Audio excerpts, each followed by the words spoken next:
This is Democracy Now!, democracynow.org, the War and Peace Report. We're broadcasting live from the UN Climate Summit. I'm Amy Goodman with Nermeen Sheikh.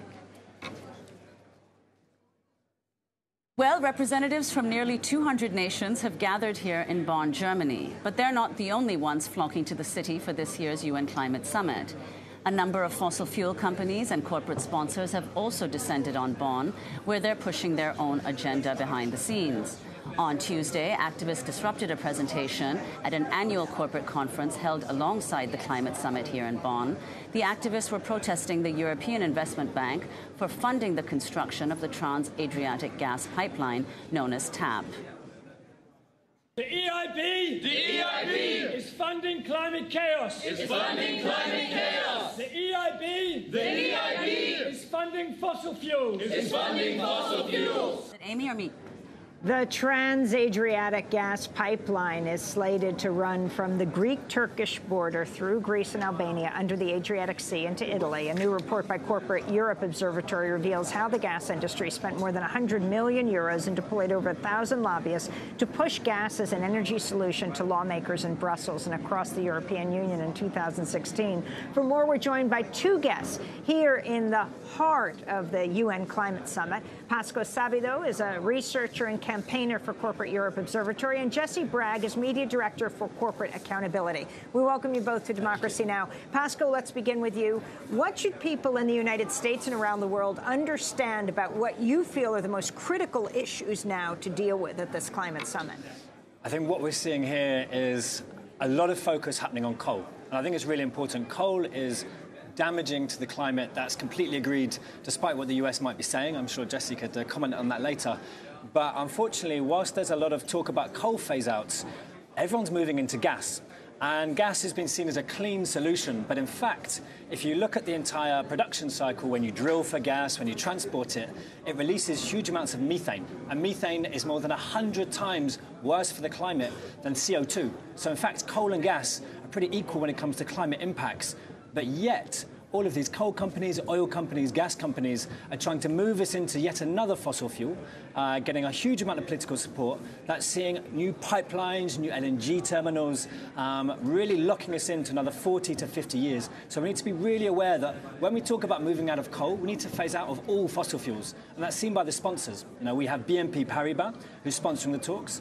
They're one of the big gas funders of pipelines, LNG terminals. I mean, they've recently said they're not going to finance fracking, but they're still financing gas. And Iberdrola, another big fossil fuel company, who's also put its money into gas. So we're really seeing something very dangerous that's going under the radar because of the spin by the gas industry telling us it's clean.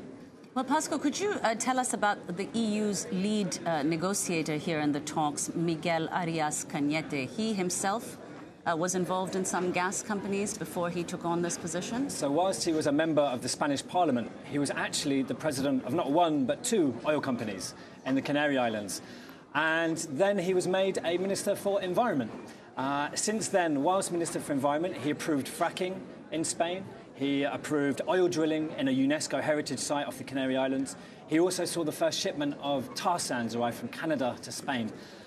I mean, this is a guy who's not particularly pro-climate, you would say, and then he's made the climate commissioner.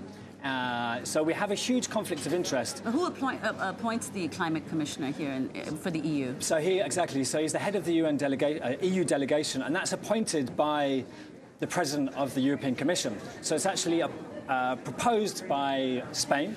He comes from the Spain ruling party, the Partido Popular, and then he's appointed by Juncker. But that has to go before an audition in front of the Parliament. And despite all of these conflicts of interest, he was still allowed to become a commissioner. Very quickly, the TAT Pipeline. Explain what it is, where it goes. Yeah, so this is a pipeline coming from Turkish-Greek border to Italy, and it's being fought the entire way. It's supposed to bring Azerbaijani gas to Europe. It's well over budget. Communities along the pipeline are being moved out.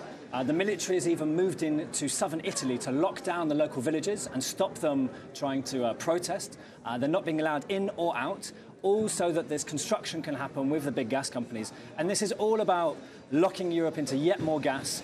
But Azerbaijan is, I mean, to say the least, a corrupt dictatorship, locking up political opponents, Anyone who's come out against this pipeline is finding themselves in prison. So this is not the sort of thing the EU, who claims to be a climate leader, needs to be supporting, and definitely not the sort of thing that European Investment Bank and other European banks should be funding. I want to ask Jesse Bragg, about what's happening now with Ukraine. I've heard this question a lot at the UN Climate Summit, but what is the U.S. connection with Ukraine and coal right now? Well, so about a few months ago, the U.S. Energy Secretary Rick Perry went over to Ukraine and struck a deal. I believe it's $80 million of U.S. coal to be imported to Ukraine. As part of that negotiation, there was also a deal around nuclear fuel, giving Westinghouse a real windfall of shipping nuclear fuel to Ukraine. So that's, generally speaking, the context under which Ukraine is operating here at the talks. So, and explain what Ukraine is proposing when it comes to the Paris climate deal. So details are still sketchy, but it's called Committee for Future. And the idea behind this, based on a report by Climate Home, is that corporations would be seated at the table to make decisions and sort of oversee the implementation of the Paris Agreement.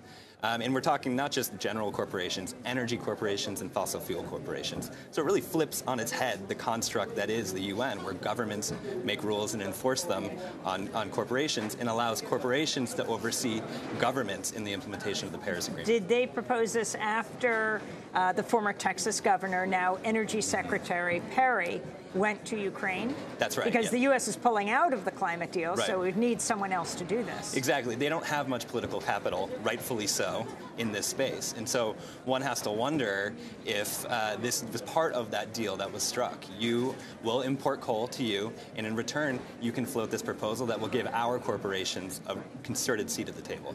Well, Pascoe Sabido, could you say a little about the report that you have on gas? I mean, you just made the point that Europe, the TAP pipeline, is keeping Europe gas dependent. Now, of course, the perception in the U.S. is that the EU and European countries more generally are much more sympathetic to the fact, and accept the fact of climate change, and are taking massive steps to deal with it. But what you're saying is that, given that this oil company executive is the EU's lead negotiator, that perception might not be entirely accurate.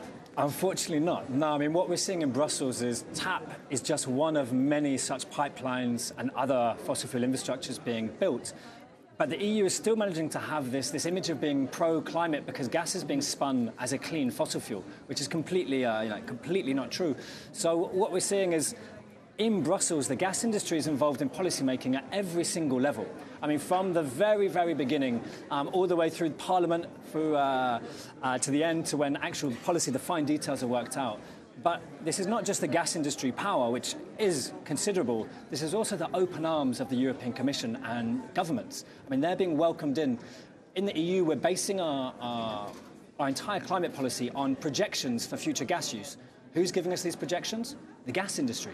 And then the European Commission has gone and asked the gas industry to write out a list of projects that will correspond to these needs. So inflated gas demand, give us some projects. They've given a huge list, which includes pipelines and terminals and all sorts. Rex Tillerson, former head of the largest oil corporation in the world, ExxonMobil, now Secretary of State. Do you see his fingerprints here? He was just actually in Burma with Aung San Suu Kyi, apparently talking about the Rohingya.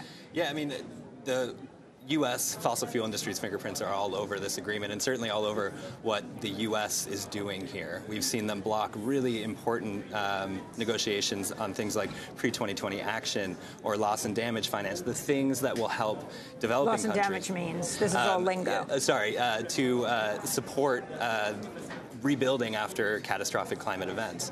These are all components that would help lead to liability, admitting the liability of the fossil fuel industry, for example. And so in the U.S.'s positions, they're all just to protect, it seems, the fossil fuel industry. We just have another minute to go, but Pascoe on Monday night was quite a scene. You had the U.S. Delegation, whatever they constitute themselves as, the representative of Trump, of Pence, and 4 corporate executives from the oil, gas, and nuclear industry in a room. You had hundreds of people inside and outside the room. They interrupted with song, Proud to be an American, and changed the lyrics against the fossil fuel industry, and then walked out. But here was the U.S. showcasing, not even including renewables, but only oil, gas, and nuclear. Your thoughts? Yeah, I mean, this really underlines why it's so important to kick them out. I mean, we need to kick them out, not just these UN talks, but out of national level government. We need to introduce a measure that can protect our policymakers from their vested interests. Because as long as these fossil fuel companies have a grip over policymaking, we're never going to reach the Paris Agreement and not go further than it, which is what we need to do to keep temperature rises below 1.5 degrees. Next year, this is in Poland. Coal country. Yeah. And it just was in Poland a few years ago. Why does Poland get it twice, and what does that mean around the issue of coal? This really means that coal is going to be high on the agenda, that proposals such as Ukraine are going to come back more and more, and that it means the fight against coal, against gas, against oil are going to have to be doubled down. We really need to make sure that these industries are kept as far away from our governments and our policymakers as possible. Well, we want to thank you both for being with us. Pascoe Savido, Corporate Europe Observatory, and Jesse Bragg, Corporate Accountability. Those are their groups. We'll link to their reports. This is Democracy Now! When we come back, what are climate refugees, climate migrants? Stay with us.